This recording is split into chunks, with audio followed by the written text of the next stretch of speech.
My name's Noel Moles, and I'm the founder and the program coordinator of a Christian learning program called Workshop. Really, we're trying to create an environment where people can bring up the really hard, challenging questions as far as faith today is concerned, and work through them, question them, debate them, think them through for themselves. We're not there to provide answers, we're there to create an environment where they can work things through together and we can learn together. I enjoyed listening to a good many of the talks, but more than that, I enjoyed meeting such a diversity of people from all different wings of Christianity, sharing ideas, debating, discussing and inspiring and learning from each other. And the workshop actively, deliberately goes out to go right across the denominations. So we have, Quakers and Catholics and Anglicans and Baptists and Methodists and people hanging on to faith by their fingernails.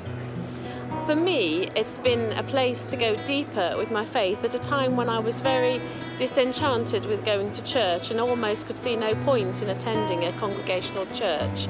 A workshop is a great space to just explore your faith, and wherever you are in your faith, even if you don't really have much of one at all. Just to help people really kind of, get hold of their faith, shake it about, think about it, ask questions. Often they don't have the opportunity to ask in other places, meet with other people, learn with them, be provoked to think in whole fresh ways.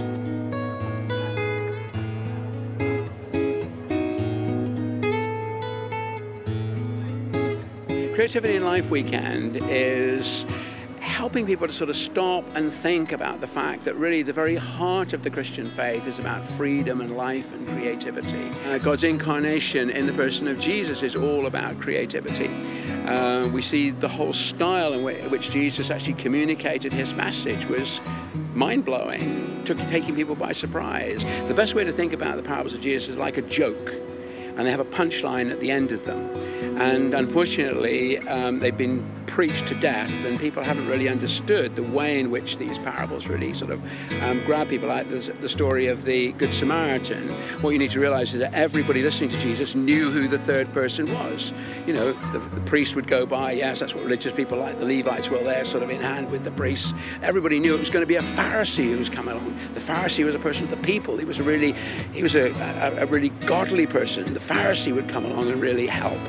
And when Jesus said it was a Samaritan, I mean, they were just completely shocked and scandalized. But we miss that kind of impact that Jesus was getting in the parables. They're just absolutely awesomely creative in their simplicity, and yet the power with which they communicate truth. And you can't walk, you've got to make up your mind about them. You can't just walk away and think, oh, that was an interesting story. They hit you right between the eyes. Come along, meet everybody, and make up their own mind, and see if they might start a journey of discovery as well. So, can I invite you to come and share the workshop experience with us?